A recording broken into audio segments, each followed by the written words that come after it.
સ્વામિનારાયણ હરે સત્સંગી જીવન પ્રકરણ 5 અધ્યાય 57 તારીખ આજે 18 ડિસેમ્બર 2024 બરાબર. આ અધ્યાયને વિશે શ્રીજી મહારાજે યોગનું નિરૂપણ કર્યું છે. એમાં આપણે યોગના જે લક્ષણો શરૂઆતમાં આપણે યમ, પછી નિયમ, પછી આસન, પછી આ પ્રાણાયામ જે છે તે જોયા. હવે ગઈકાલે આપણે પ્રાણાયામ સગર્ભ અને અગર્ભ એમ બે પ્રકારનો છે તે જોયું. એમાં પ્રણવાદી મંત્ર જપ અને ભગવદ્ ધ્યાને સહિત તે સગર્ભ પ્રાણાયામ સમજવો અને તે બંને રહિત તે અગર્ભ જાણવો. યોગીઓએ એકલા અગર્ભ પ્રાણાયામની અપેક્ષાએ સગર્ભ શ્રેષ્ઠ માન્યો છે. કેમ તો સગર્ભ પ્રાણાયામના અભ્યાસથી યોગની સિદ્ધિ શીઘ્ર થાય છે. એ આપણે ગઈકાલે જોયું.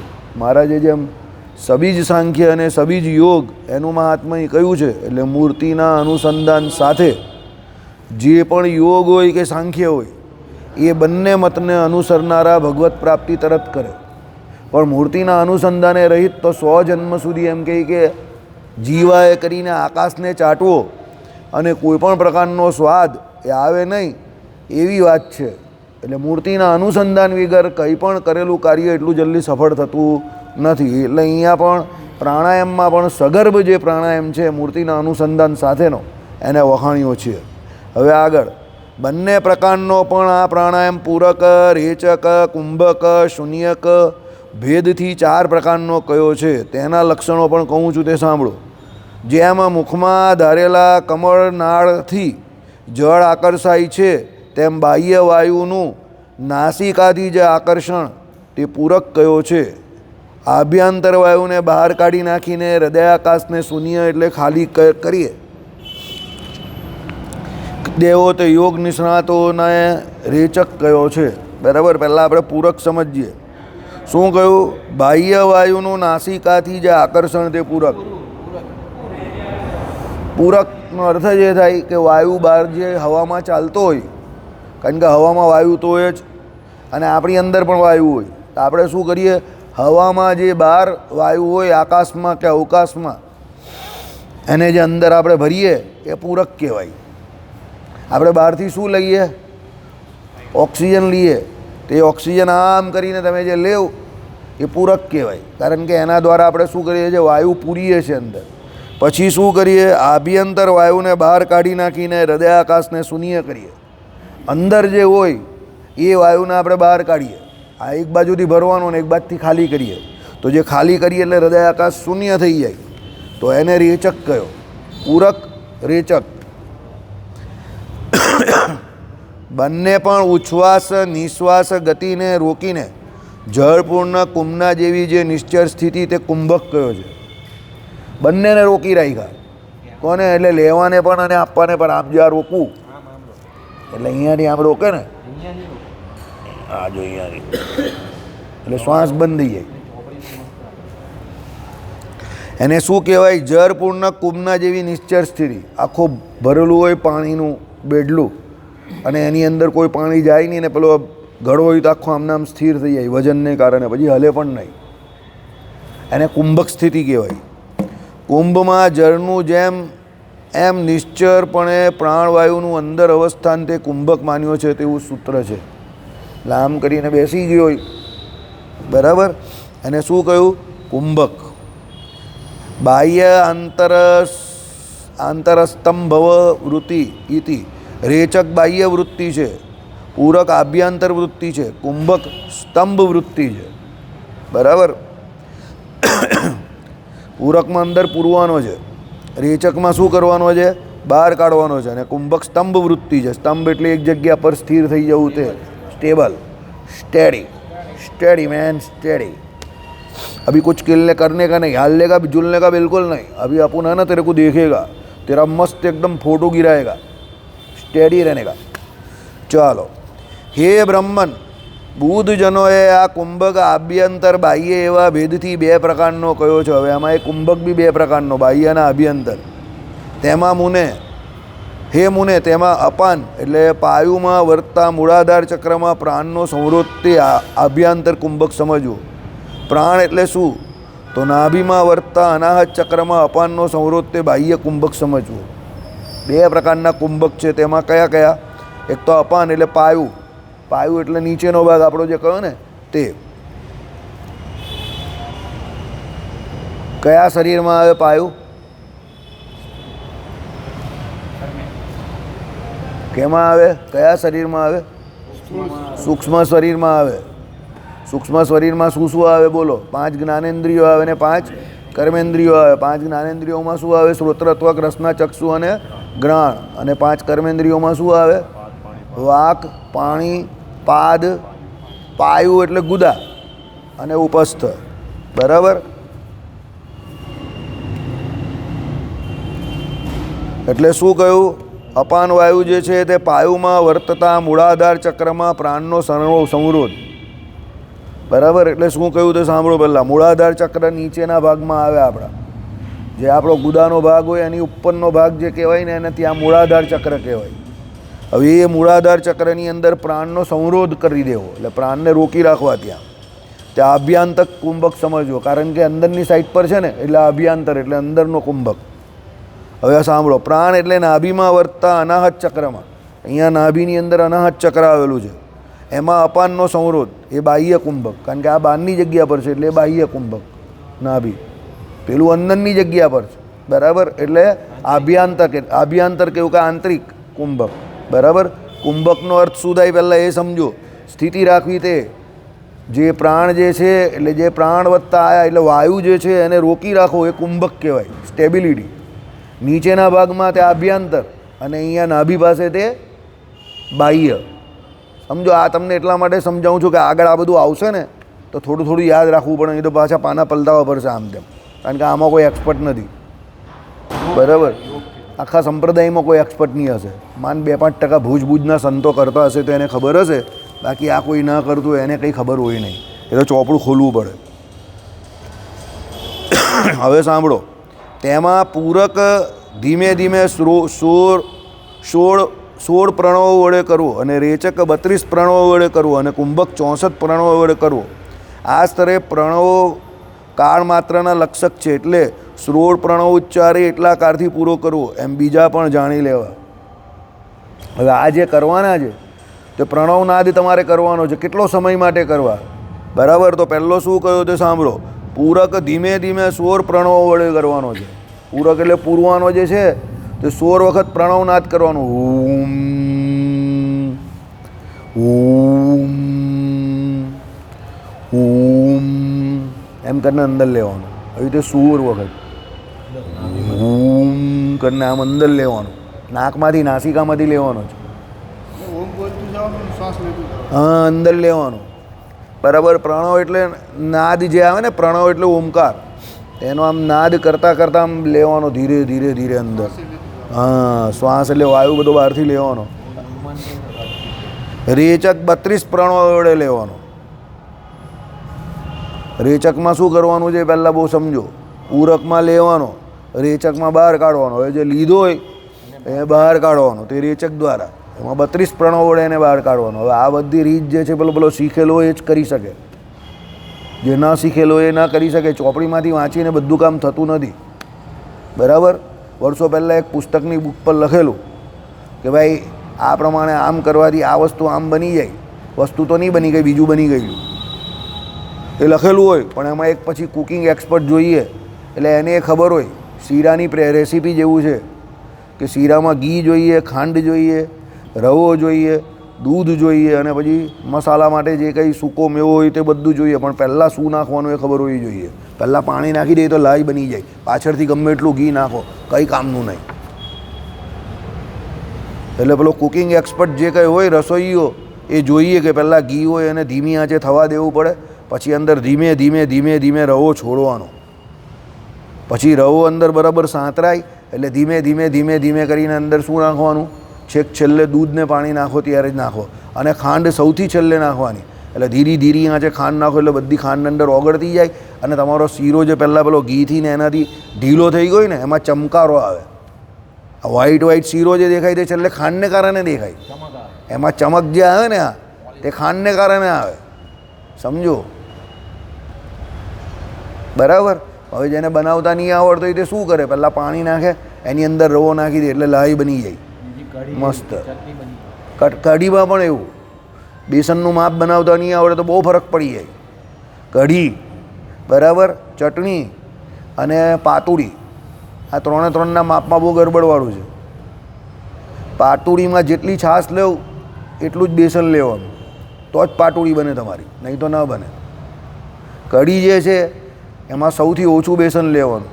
આખી તમે કોથળી ભરીને છાશ લેવો તો 1 ચમચી જેટલું જ તમારે બેસન લેવાનું કે 2 ચમચી જેટલું. અને ચટણી બનાવો તો એનાથી થોડું વધારે. કઢી અને પાતુળી એ બંનેની વચ્ચેનું બેસન તે તમારું શું બને? ચટણી બને. સમજી ગયા? એટલે ખબર હોય નહીં તો પેલો બનાવવા જાય કઢી, બની જાય ચટણી જાડી જાડી, બરાબર. પેલો કહે કે આ કેમ આટલી બધી જાડી ચટણી કઢી બની છે? ભાઈ કઢી નહીં હોય, એ ચટણી બની ગઈ એની. સમજી ગયા? એની અંદર ખાલી હળદર નાખવાની જરૂર પડે. હળદર નાખે એટલે એ ચટણી બની જાય પેલાની જે ફાફડાવાળો આપે ને એવી ફર્સ્ટ ક્લાસ. અને એમાં જરા પછી એને તવીની અંદર મૂકે અને વધારે બેસન એક માપ હોય 1:1 તો એમાં પાતુળી બની જાય. પાતુળીનું માપ બની ગયું એનું શું ખબર તમને? જે બને તમે હલાવતા જાઓ પછી તમારો જે ચીપી હોય, પેલો જે ચમચો હોય જેનાથી હલાવતા હો ને, એ ચમચો અંદર મારવાનો, આમ ઊભો રહી જાય ને એટલે સમજો કે તમારી પાતુળી બની ગઈ. એનું માપ છે. આ ઊભો રહેવો જોઈએ અંદર. બહુ ધીરજ જોઈએ. ધીરજ તો જોઈએ જ, બહુ ધીરજ જોઈએ. 5 મિનિટ હારું તમારી પાતુળી બગડી જાય તરત જ, વળે જ નહીં, એના ઢોકળા થઈ જાય. અને પાતુળીમાં બનાવવા પછી સૌથી મેઇન વસ્તુ શું છે ખબર તમને? જે પ્લાસ્ટિક પર તમારે પાથરવાની કે જગ્યા પાથરવાની, એ જગ્યા બધી તૈયાર પ્લેન જોઈએ. જગ્યા નહીં હોય તો પછી આપણા જેવાની તાલ ઉપર બધી પાથરવી પડે. હા, એમાં પાથરવી જ કલા છે. તેલ બેલ નાખીને ફટાફટ પાથરી દેવું, 10-15 મિનિટની અંદર પછી રોલ ઓન કરી દો એટલે મસ્ત પાતુળી તૈયાર થઈ જાય. પછી તો વઘાર જ કરવાનો હોય. બરાબર. બધાને પ્રોબ્લેમ એ જગ્યાનો જ નડે. એટલે બની જાય પછી જગ્યા જ નહીં હોય, કાં મૂકવું હવે, કાં મૂકવું. એટલે ઠંડી થઈ જાય એટલે અંદર પાતુળીના મસ્ત ગઠ્ઠા બાજી જાય. પતી ગયું કામ, બધી મહેનત પાણીમાં. મજા આવી ગઈ ને? એટલે એવું કામ છે. એક્સપર્ટ પાસે જે શીખેલો હોય એની પાસે શીખવું પડે, નહીં તો આવું પાતુળીને શીરા જેવું થઈ જાય. સામાન બધો હોય પણ બની જાય કંઈ બીજી જગ્યા પર ત્રીજી વસ્તુ. બરાબર. ચાલો, એટલે મને ઘણા લોકો કહે જાતે રસોઈ કરી નાખવાની, પેલા DVS મહારાજને હું કામ બોલાવવાનો? મેં કહું કે જાતે રસોઈ કરવા જાય ને ભાઈ, એના 1000-1500 બચાવવા જાય ને તો 50-100 માણસનું જમવાનું તમારું રિસ્ક પર આવી જાય ટાઈમ પર. સમજી ગયા? પેલા 100 માણસ ભૂખા હોય તો બિચારા પછી આમને આમ જોયા જ કરે તમને, બધો સામાન તમારો બગડી જાય 2-5 હજારનો. એટલે 1000-1500 એની મજૂરી જોવા જાય તો પેલો 5-10 હજારનો સામાન તમારો હોય તો બધો બગડી જાય. એના કરતાં એને આપી દેવાના બ્રાહ્મણને એના પૈસા, એના પણ ઘર પરિવાર ચાલે અને તમને ફર્સ્ટ ક્લાસ બ્રાહ્મણની રસોઈ મળી જાય. ભગવાને દીધું હોય તો બીજાને રોજીરોટી કેવી રીતે મળે એ વિચાર કરવાનો. લોકોનો હક મારવાની વાત નહીં કરવાની. બધું જ આપણે કરવું એવું નહીં કરવાનું. સમજો? એ રાજાના ચાકર જેવી બુદ્ધિ છે, બધું આપણે કરવું. બીજા કેવી રીતે કરે એ કેવી રીતે કરાવવું તમારે, એ મેઇન રાજા જેવી બુદ્ધિ છે. ભગવાનને આ બધા ના કરાવતા હતા? મોટા મોટા ઉત્સવ સમય્યા હતા, આ બધા કંડોઈને બધાને બોલાવતા હતા મીઠાઈ બનાવવા માટે. પૂછો ઉત્સવમાં મીઠાઈ બનાવવાવાળા કંડોયા જ પહેલાં આવતા હતા. દર 10 ગામે એક કંડોઈ હોય, 5 ગામ 10 ગામે એક કંડોઈ હોય, અને એ કંદોઈને જ બોલાવે તમારે ત્યાં. સત્સંગી જીવનમાં વાંચવા વાસુદેવ નારાયણનો ઉત્સવ થયો તે બધામાં, અને એ લોકો જ તમારે ત્યાં આવીને બધી મીઠાઈ બનાવી જાય. અને એ જે અંદર સામગ્રીને બધું બનાવવાનું હોય એમાં બ્રાહ્મણની જે સ્ત્રીઓ હોય તે જ અંદર રસોડામાં જાય, બીજી કોઈ નહીં, બીજા કોઈ અલાઉડ નહીં. ઠાકોરજીનો થાળ બનવાનો હોય ને એટલે. નહીં તો મીઠાઈ જ બગડી જાય તો પછી 56 ભોગનો કોઈ મતલબ જ નથી ને. મેઇન તેમાં મીઠાઈ છે. સમજો? એટલે જેનું કામ જે કરતો હોય એને કરવા દેવાનું શાંતિથી. બરાબર. ચાલો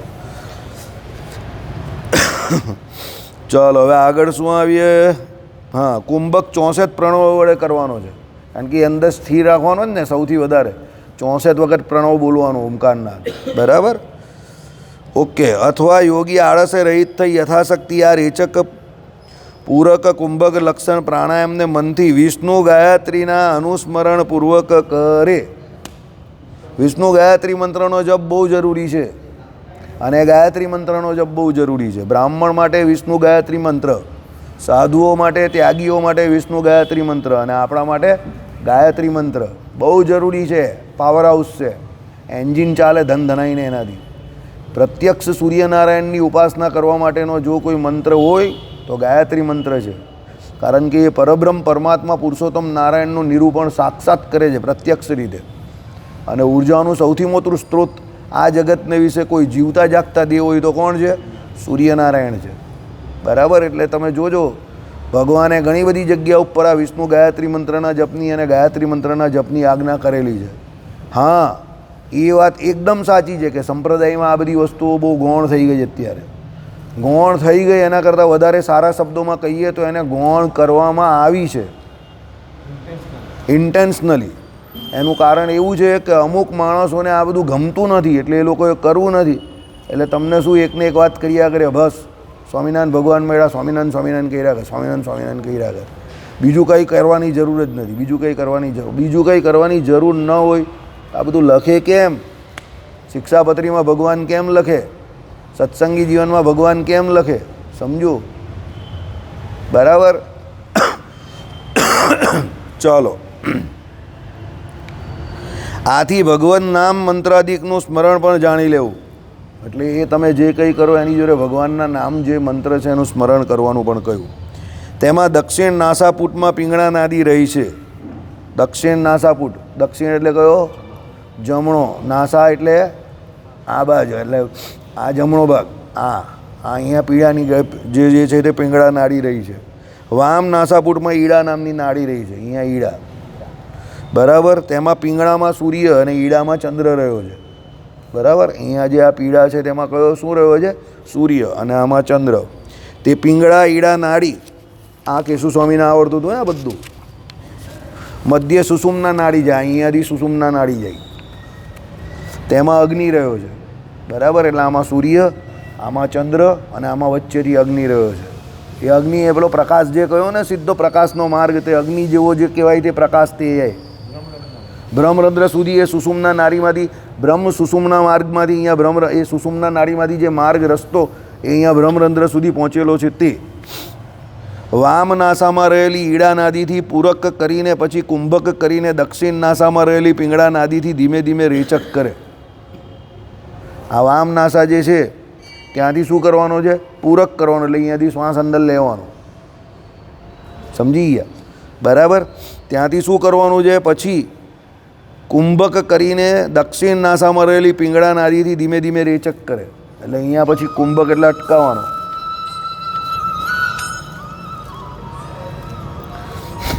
જો બરાબર. પહેલાં શું કરવાનું? વામ નાસામાંથી પૂરક, તે પછી અહીંયા કુંભક એટલે પછી એને અટકાવ્યો. બરાબર. પછી શું કરવાનું? દક્ષિણ નાસામાં રહેલી પિંગળા નાડીથી ધીમે ધીમે રેચક કરે. એટલે આ બાજુથી પછી એને છોડે. હંમેશા પ્રાણાયામ જે કરવાના તે જમણી બાજુથી શરૂ કરવાના. એ પેલા બ્રાહ્મણે ભૂદેવે આપણે ત્યાં શીખવાડેલું. ક્યાં? રાંદેર મંદિરમાં આપણે જ્યારે આ સંસ્કાર લેતા હતા ત્યારે એ શું કહેતા હતા કે આ બાજુથી તમારે પ્રાણાયામ કરો ત્યારે જમણા અંગૂઠાનો ને આ આંગળીનો ઉપરની પ્રયોગ કરવાનો છે. આમ કરીને અહીંયાથી લેવાનો, પછી અંદર રોકવાનો. એટલે અહીંયાથી રેચક, પછી અહીંયાથી પૂરક, પછી અહીંયાથી શું કરવાનું? કુંભક, ને પછી અહીંયાથી રેચક કરીને આમ કરીને છોડી દેવાનું. એટલે એક પ્રાણાયામ પૂરો થાય તમારો. લીધો, અટકાવ્યો, છોડ્યો, લીધો, અટકાવ્યો, છોડ્યો, લીધો, અટકાવ્યો, છોડ્યો. એમ જેટલી વાર કરો એટલે એક પ્રાણાયામ એ પ્રમાણે પૂરો થાય. એટલે એ પ્રમાણે ગણવાનું જે કહ્યું તે પ્રમાણે. પણ એની શરૂઆત વામ ભાગથી જ કરવાની છે અને હંમેશા જમણા હાથનો ઉપયોગ કરવાનો છે. ડાબા હાથનો ઉપયોગ નહીં કરવાનો. સમજો. આપણે ત્યાં જો કોઈ પણ તમે કર્મકાંડ કરો, કોઈ પણ વિધિ કરો, તે બધી વિધિ કયા હાથથી કરવાની? જમણા હાથથી. ડાબા હાથથી ખાલી એક જ કામ કરવાનું છે. એ મારે કહેવું નથી કયું કામ કરવાનું જ તે. બરાબર. ચાલો. જય સ્વામિનારાયણ.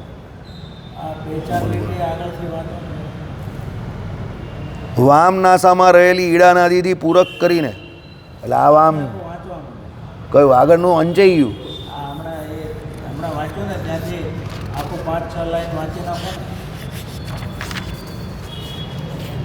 એટલે આગળ આગળ આ ઈડા આવ્યું ને ત્યાંથી. હા, તે આગળની લાઈનો એમ જ છે. તેમાં દક્ષિણ નાસાપૂતમાં પિંગળા નાડી રહી છે. આ દક્ષિણ નાસાપૂત એટલે કયો છે? જમણો આયડો. વામ નાસાપૂતમાં ઈડા નાડી રહી છે. આ બાજુ આ એ ઈડા. આ પિંગળામાં સૂર્ય અને ઈડામાં ચંદ્ર કયો છે? તે પીળા એટલે પિંગળા ઈડા નાડી. મધ્ય સુષુમ્ના નાડી કહી છે. એટલે અહીંયા મધ્ય સુષુમ્ના નાડી. સુષુમ્ના નાડી એ જ તો સમજાવતા હતા નહીં, હું એ જ સમજાવતો હતો પહેલાં. બરાબર. વામ નાસામાં રહેલી ઈડા નાદીથી એટલે આ વામ નાસા એટલે આ અહીંયાથી શું થયું? વામ એટલે સોરી વામ એટલે આ ડાબો ભાગ એટલે આમ પકડે એટલે ડાબો. બરાબર. અહીંયાથી તમારે શું કરવાનું છે? પૂરક કરીને.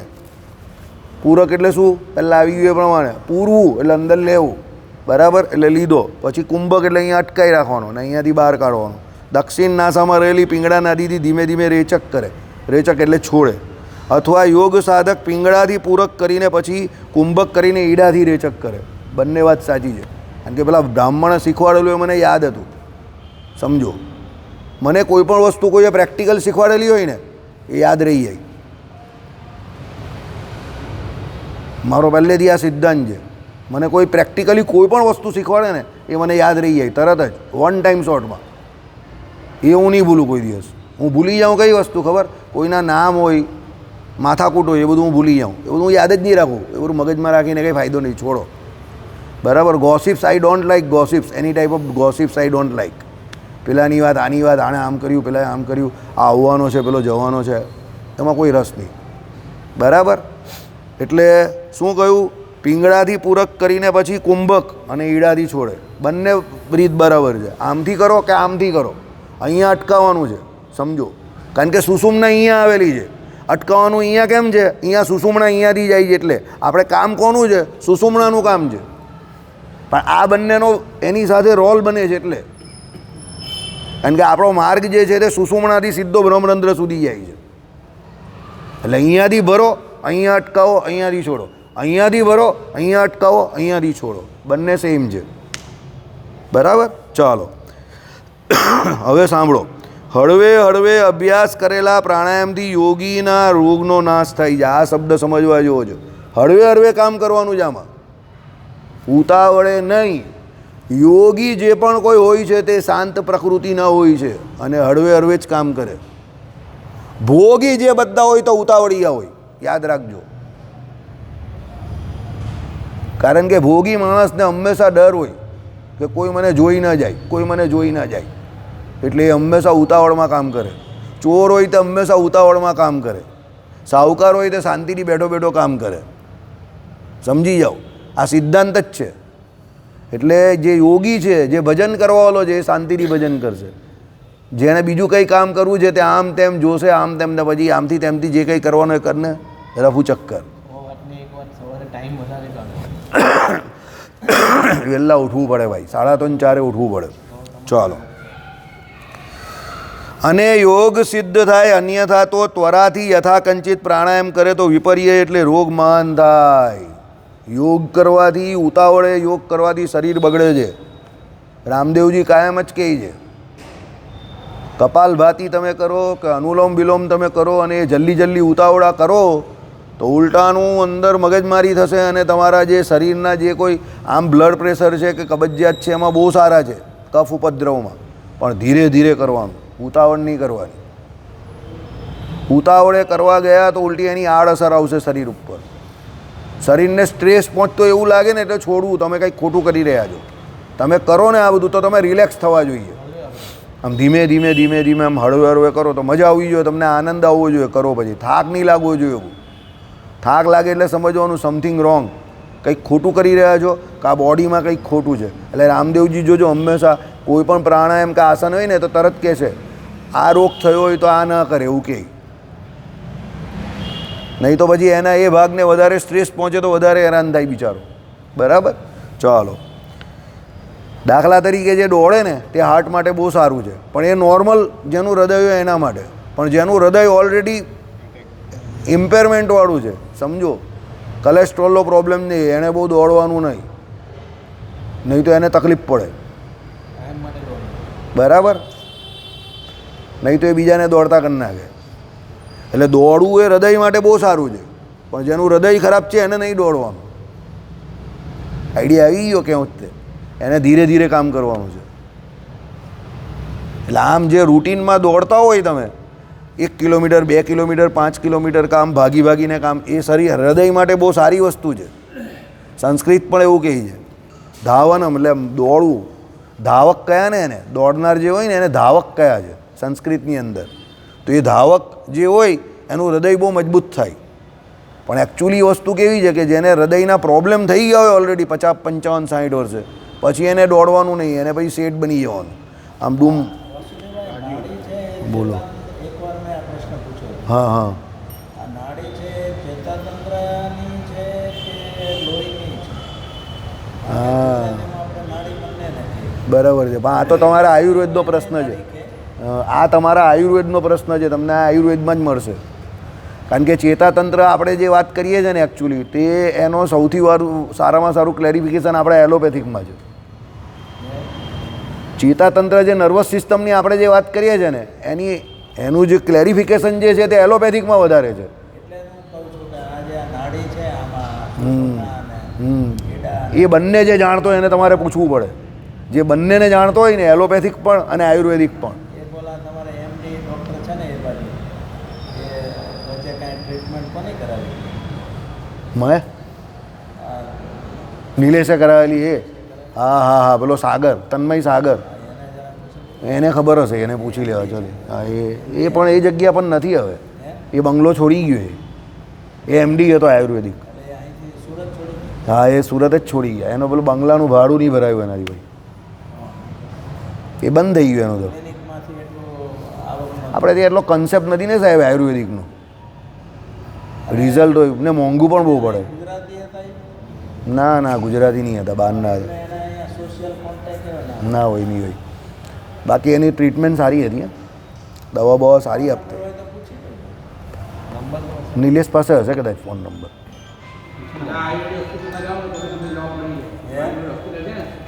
ચાલો તમને તમારા પ્રશ્નનો જવાબ મળી જશે. ડૉક્ટર અરવિંદ વિરડિયા એ અહીંયા આયુર્વેદિક હોસ્પિટલમાં જ ભણેલા છે.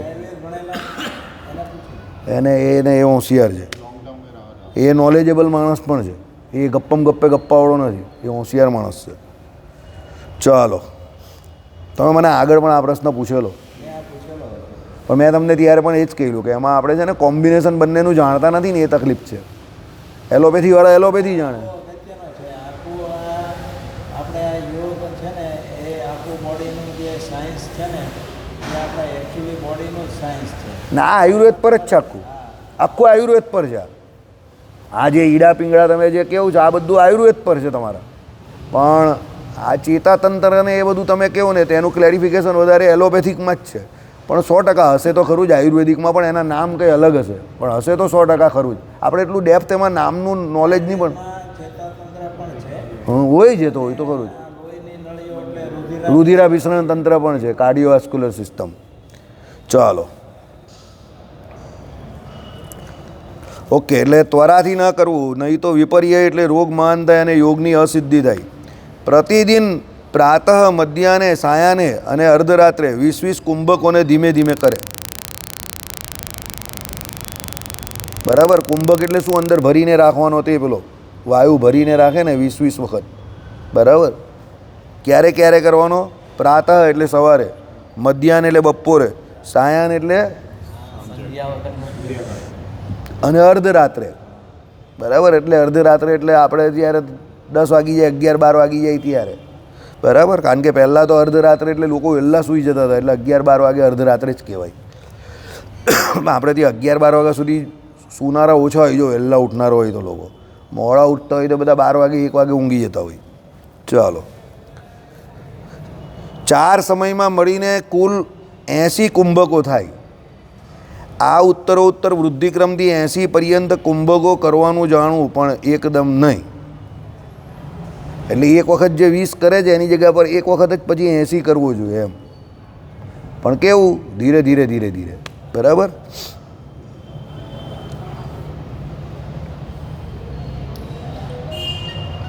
પ્રાણાયામ સિદ્ધિમાં જો કનિષ્ઠ સ્થિતિ હોય તો સાધકને પરસેવો થાય.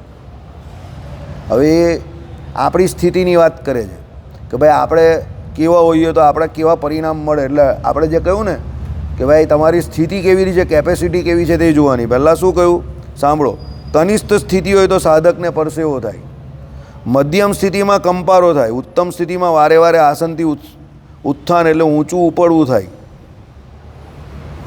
આસનથી ઊંચું ઉપડે તે થાય. આજે પરસેવાવાળું કનિષ્ઠ કહ્યું એ શ્રીજી મહારાજમાં હતું. શ્રીજી મહારાજ જે હતા તે પ્રખર યોગી હતા. એટલે રામાનંદ સ્વામી આવડના પાન પેલા આખા શરીર પર બાંધતા હતા તો પણ શ્રીજી મહારાજને પરસેવો નહીં થતો હતો, કારણ કે એ પ્રખર યોગી હતા. સમજી ગયા? મેચ કરો બંનેને, કો કરો. હંમેશા વસ્તુ આમાં જે લખેલી હોય એ પ્રેક્ટિકલ જીવનમાં કોઈ વ્યક્તિ હોય કાં ભગવાન હોય કાં કોઈ એવા પાવરફુલ યોગી હોય એના જીવન ચરિત્ર જોડે કો રિલેટ કરો. તો શ્રીજી મહારાજના જીવન, કારણ કે ભગવાન ગોપાળ યોગી પાસે યોગ શીખીને આવેલા, પછી અહીંયા રામાનંદ સ્વામીને મળેલા, પછી રામાનંદ સ્વામીએ એમનું શરીર જોઈને કહી દીધેલું કે ચોક્કસ આ યોગી હશે પાક્કા. પછી રામાનંદ સ્વામીએ એમને બધું પૂછેલી ને શ્રીજી મહારાજે એમની આખી સ્થિતિ કહેલી, તે આપણા સત્સંગી જીવનમાં જ આવેલી. બરાબર? પછી રામાનંદ સ્વામીએ જોયું કે ભાઈ એમને પરસેવો આમ તો નહીં થતો, પણ આમ ગરમીમાં થાય છે તો ગરમીને વિશે એમને પછી પેલા આવડના પાન આવે તો આખા શરીર પર બાંધી જોયા. કોને? શ્રીજી મહારાજને. પણ શ્રીજી મહારાજને પરસેવો થયો નહીં. એટલે રામાનંદ સ્વામીને ખબર પડી ગઈ કે આ પ્રખર યોગી છે. આમાં ચોખ્ખું કહ્યું છે કનિષ્ઠ યોગી હોય એ સાધકને શું છે, પ્રાણાયામ સિદ્ધિમાં શું થઈ જાય, તરત જ પરસેવો થઈ જાય. વાત જો કોરિલેટ થાય જ ને, જો યાદ આવી રીતે રખાય, સમજો આવું યાદ રખાય જે કામની વસ્તુ છે કે ભાઈ જો શ્રીજી મહારાજનું ઉદાહરણ જો એ પ્રખર યોગી. હવે ચોક્કસ જો બીજા એવા યોગી આપણા સંપ્રદાયમાં કોણ હતા તો ગોપાળન સ્વામી. તો ગોપાળન સ્વામીને પણ ચોક્કસ પરસેવો નહીં થતો હોય.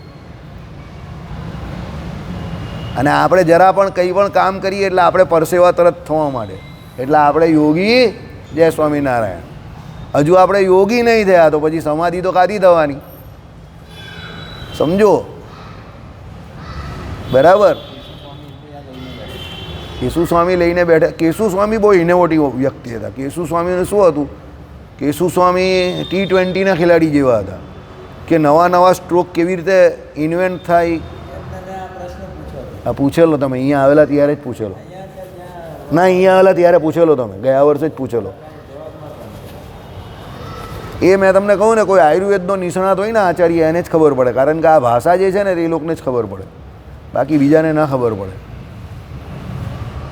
વિરડિયાને ખબર હશે કદાચ, એને ખબર હોય એ, કારણ કે એના બંને, એના છોકરો છોકરી બેઉ MBBSમાં હે સાહેબ, અમદાવાદમાં પાછા વિરડિયાના. હા, બીજે મેડિકલમાં કદાચ ને, હા ભણે છે ને મેરિટમાં. એનો છોકરો તો કદાચ MBBS થઈ ગયો, છોકરીએ એડમિશન લીધું ને મેરિટ પણ બેઉ. છોકરાના લગભગ 92 એબાવ હતા ને છોકરીના પણ એટલા જ હતા કદાચ. બંને મેરિટ પર ગયા. મહેનતુ માણસ. ચાલો. મધ્યમ સ્થિતિમાં કંપારો થાય અને ઉત્તમ સ્થિતિમાં વારે વારે આસન થકી ઉત્થાન થાય. બરાબર? બાહ્ય વાયુનું પૂરણ, આંતરવાયુનું રેચન, તે બે વિનાની જે સ્થિતિ એટલે કેવળ કુંભક, તે આ શૂન્યક નામનો પ્રાણાયામ જાણો. હવે આ સમજવા જેવું છે. શું કહ્યું? બાહ્ય વાયુનું પૂરણ અને આંતરવાયુનું રેચન, તે બે વિનાની જે સ્થિતિ એટલે બહારથી વાયુ લેવાનો નથી, અંદરથી છોડવાનો નથી, આમ ખાલી બેસી રહેવાનું છે. શૂન્ય સ્થિતિમાં જે બેસવું એને શું કહેવાય? શૂન્યક પ્રાણાયામ. એટલે એકલો કેવળ કુંભક કરે ખાલી આમ, એ શૂન્યક પ્રાણાયામ કહેવાય. બહારથી લીધો પણ નથી ને અંદરથી છોડ્યો નથી, પણ આમ બેઠેલો ને બેઠેલો જ રહ્યો છે. સમજો? બરાબર? એ શૂન્યક પ્રાણાયામ. કેમ એને શૂન્યક કહ્યો? કારણ કે બહારથી લીધો નથી અને અંદરથી છોડ્યો નથી, એટલે શૂન્યક. આજે બીજ ગણિત ભણ્યા હશે એને ખબર હોય, 0 વચ્ચે આવે, બરાબર, પછી પ્લસ અને માઇનસ, બરાબર, એની વચ્ચે 0 આવે તો 0 એટલે શૂન્ય. એ શૂન્ય તમારું શું કહેવાય? બેન્ચમાર્ક, મધ્યનો આંકડો. ઓછા થાય તો આ બાજુથી માઇનસથી જાય, વધે તો પ્લસ આવે. જે બીજ ગણિત ભણ્યા હશે એને ખબર હશે, કોમર્સવાળાને કદાચ ના ખબર હોય. આ એવી વાત છે. શૂન્ય એટલે અહીંયા શું છે? બહારથી કંઈ લીધું પણ નથી અને અંદરથી કંઈ છોડ્યું પણ નથી. એ શૂન્યની વાત છે, એટલે એને શૂન્યક પ્રાણાયામ કહ્યો. ચાલો. આ શૂન્યક યોગીજન પ્રસિદ્ધ જે શૂન્ય વેદ તેની પ્રથમ ભૂમિકારૂપ માન્યો છે. એટલે શું છે? આ શૂન્યક એટલે જે આમને આમ સ્થિતિ રાખવી એ યોગીજન પ્રસિદ્ધ, એટલે યોગીઓમાં બહુ પ્રસિદ્ધ છે. જે શૂન્યવેદ, એને શૂન્યવેદ કહેવાય, તેની પ્રથમ ભૂમિકા રૂપા માનેલો છે. એટલે હજુ આ શરૂઆત થઈ. બહારથી લેવો નહીં, અંદરથી છોડવો નહીં, અને શૂન્યક પ્રાણાયામ એટલે શૂન્યક સ્થિતિમાં આમને આમ બેસી રહેવું, આ યોગીઓ માટે પ્રાણાયામની શરૂઆત થયેલી કહેવાય. એટલે હજુ આને શું છે, પહેલો હજુ શરૂઆત થયો હોય તો આ કામ એ કરે. બરાબર? એટલે યોગ એટલો સરળ નથી, સમય માંગી લે એવી વસ્તુ છે. અને યોગથી જ છેલ્લે સમાધિ સુધી પહોંચવાનું છે. અઘરું કામ છે. સમય, ધૈર્ય અને સૌથી મોટું ગુરુકૃપા જોઈએ. ગુરુકૃપા વગર યોગ સિદ્ધ ન થાય. બરાબર? ચાલો. હે સુબ્રત, ધારણામાં મનની યોગ્યતા થાય. આ યોગ વિત્તમ મુનિઓએ પ્રાણાયામનું ફળ કહ્યું છે. આસન પછી પ્રાણાયામ, પ્રાણાયામ પછી શું આવે? ધારણા. તો એ ધારણામાં જે તમારું મન જે છે એ યોગ્ય ક્યારે થાય? જ્યારે તમે પ્રાણાયામ બરાબર કરો ત્યારે. એટલે પ્રાણાયામ શું કરે છે? તમારું મન જે આમ તેમ ભટકતું હોય એ મનને સ્થિર કરે છે. કારણ કે મન સ્થિર થશે તો તમે ધારણા કરી શકશો. ધારણા કોની? ભગવાનની મૂર્તિની. નહીં તો એ ભગવાનની મૂર્તિ આગળ પાછળ બીજી બધી ધારણાઓ બહુ ચાલશે. બરાબર? બધી હાલતી ચાલતી બહુ મૂર્તિઓ તમને દેખાય. ઉત્તેજના, તપશ્ચર્યા, બરાબર? એ દેખાતી થઈ જાય બધી. સમજી ગયા? એટલે શું થાય કે ભાઈ એ ધારણા જે છે તે સીધી કરવી હોય તો પહેલાં મન જીતવું પડે. કેમ? મન જે છે તે કેવું છે? ઉત્તેજના, આમ તેમ ઉછાળા મારે એવું, એટલે ઉત્તેજના કહેવાય એને. અને તપશ્ચર્યા એટલે શું? તપશ્ચર્યા ભલભલા યોગીઓની શું કરી નાખે? મન ભંગ કરી નાખે. બરાબર? એટલે શું કહ્યું એને? ઉત્તેજના, તપશ્ચર્યા. બરાબર? એટલે મન જે છે તે તમારું કાયમ આમને આમ ઉત્તેજનામાં જ હોય. મન કોઈ દિવસ કોઈનું પણ નિયંત્રણમાં છે એવું માનવું નહીં. શ્રીજી મહારાજે નામ આપવારેલી છે કે ભાઈ યોગ દ્વારા સિદ્ધ કરેલું મન પણ જો એની પર ભરોસો કરે તો એ યોગીને પણ એની જગ્યા ઉપરથી જય સ્વામી નારાયણ નીચે પાડી નાખે છે. એટલે મનનો કોઈ દિવસ વિશ્વાસ કરવો નહીં. એટલે મનની વાત આવે એટલે આ બે ડાયલોગ યાદ રાખવાના: ઉત્તેજના, તપશ્ચર્યા. કારણ કે મન હંમેશા આમ ઉત્તેજનના મારતું જ હોય, અને એ આપણી તપશ્ચર્યાને ભંગ કરવા માટે કેવું હોય? નવરું આમ બેઠેલું જ છે. સમજો, તૈયાર જ બેઠેલું છે. બધી તપશ્ચર્યા શું કરી નાખે? ભંગ કરી નાખે, વિશ્વામિત્રની જેમ. બરાબર? મનને નિયંત્રણમાં રાખીને ભજન કરતા હતા ને. બિલાડી કેવી હોય? આમ કરના ફડાક દઈને કેવી ઓચિંતી આવે. મન એવું. વિશ્વામિત્રની તપશ્ચર્યા કેવી ભંગ કરી નાખેલી. સમજો. બરાબર? એટલે એ હંમેશા ધ્યાન રાખવાનું, મનનો ભરોસો કદાપી ન કરવો. મહારાજે કહ્યું ને, અતિશય સાધનોએ કરીને બહુ કાળ પર્યંતથી, સમજો, બહુ કાળ પર્યંતથી, શબ્દ સાંભળજો ભગવાનનો, વચનામૃતનો ટીકામાં લખેલો શબ્દ છે. બહુ કાળ પર્યંતથી સિદ્ધ કરેલું યોગીનું મન એ પણ ઘડીક વારમાં શું થઈ જાય? ભંગ થઈ જાય. સમજી ગયા? એટલે કોઈ એમ કહે કે મેં મારા મનને જીતેલું છે તો જય સ્વામિનારાયણ, એને પગે લાગીને નીકળી જાઓ, એ બહુ જ બડા ફેકોલોજી છે. કારણ કે નારદજી એવું કહેતા હતા કે ભાઈ મેં મારા કામને જીતી લીધો છે, અને પછી જે એમની હાલત થયેલી તે તમે જાણો છો.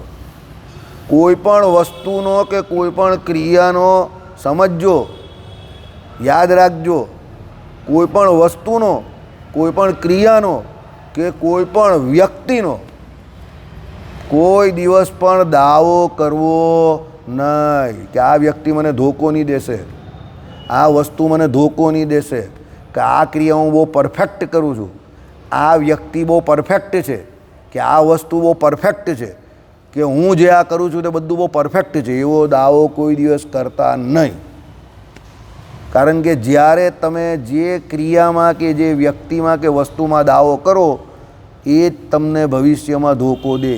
આ સિદ્ધાંત છે વિજ્ઞાનનો. સમજો. 100 દિવસ એ તમને બરાબર છાવડે, એક દિવસ એનો હોય તે દિવસે એ તમને દગો કરે. આ બધા એક્સિડન્ટ થાય તે શું હોય? ઓવર કોન્ફિડન્સમાં 100 દિવસ ગાડી ચલાવતા હોય તે કંઈ નહીં થાય, પણ એક દિવસ એનો ખરાબ આવે ટિકિટ કેન્સલ.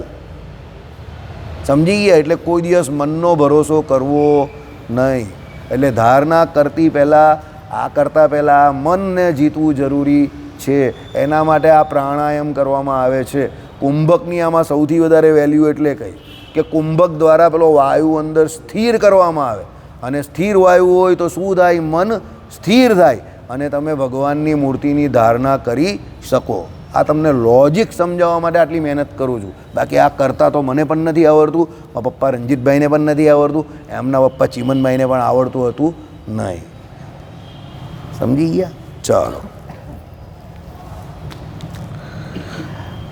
આ યોગ વિત્તમ મુનિઓએ પ્રાણાયામનું ફળ કહ્યું છે તેવું પાતંજલ સૂત્ર છે. ધારણા શું છે? યોગયતા મનસઃ. આ શૂન્યક પ્રાણાયામ તો સર્વથી શ્રેષ્ઠ છે. બરાબર? આવું શૂન્યકવાળું હોય તો મને જરા વધારે ગમે. પેલા બે રેચકને પૂરકવાળા તો ભાઈ ભાગી ગયા છે અત્યારે, અશોકભાઈ. બરાબર? અશોકભાઈ બધું બહુ કરે, રેચકને પૂરકને. મને શૂન્યકવાળું વધારે ગમે, જેમાં કંઈ કરવાનું નહીં હોય ને, બેઠેલા ને બેઠેલા, એ બહુ ગમે મને. ને મને હું પાછો કંઈ શોધતો, હું વાંચતો તો મને આવું બધું મળી પણ જાય પાછું. એ બાજુ છે, હા, મને મળી જ જાય મારા જેવું.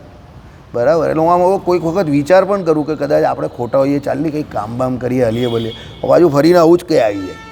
એટલે પછી પાછું હું છે ને શૂન્યક સ્થિતિમાં જ આવી જાઉં. ચાલો, કંઈ નહીં, જેવી ભગવાનની ઈચ્છા. યોગના અંગોમાં શૂન્યક પ્રાણાયામને સમાન બીજું કોઈ પણ અંગ નથી. શૂન્યક જેવું કંઈ નથી. સ્થિર બેસવું તે. કેમ તો જે શૂન્યક પ્રાણાયામની સિદ્ધિ થતાં નાદાખ્ય બ્રહ્મ સ્વરૂપનો પ્રકાશ થાય છે. સાહેબ, આ ઇમ્પોર્ટન્ટ છે. આ મને નહીં ખબર ભાઈ.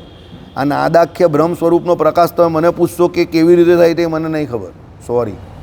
એ તો જેને થયો હોય એને જ ખબર હોય. દૂધપાક જેવું છે આ, કે ભાઈ જે ચાખે એને જ ખબર પડે. આ કોઈ વ્યક્તિ આનું કંઈ વચનથી એને કંઈ કોઈ સિદ્ધ થયેલો હોય તો એ વાણી દ્વારા થોડું થોડું સમજાઈ શકે. બાકી આમાં તો કંઈ બહુ ખબર પડે નહીં કોઈને. બરાબર? ચાલો. તેમાં આ યોગી પરબ્રહ્મ સુખને અનુભવે છે. એટલે ભગવાનના સુખને આમાં જ અનુભવે. એટલે સ્થિર થવું પડે, શૂન્યક અવસ્થામાં પહોંચવું પડશે તમારે બધાએ. બરાબર? તો આ શૂન્યક સંગીત પ્રાણાયામનો સર્વ કરતાં જે વિશેષ વર્તે છે તે સર્વ તમને હવે હું કહું છું તે સાવધાન મનથી સાંભળો. શું કહ્યું? શૂન્યક સંગીત પ્રાણાયામનો સર્વ કરતાં વિશેષ. એટલે શૂન્યક પ્રાણાયામ સર્વથી વિશેષ કેમ છે? પરબ્રહ્મનો સુખ આપે એવું છે. ભગવાન તમને કહેશે, સાવધાન મનથી કાલે સાંભળજો. ઇતિ શ્રી સત્સંગી જીવને પંચમ પ્રકરણે યોગોપદેશ યમ નિયમાસન પ્રાણાયામ લક્ષણ નિરૂપણ નામ સપ્તમ 57મો અધ્યાય 57મો અધ્યાય પૂરો થયો. હવે અધ્યાય 58મો કાલે જોઈશું. શૂન્યક પ્રાણાયામનું સ્વરૂપ કાલે.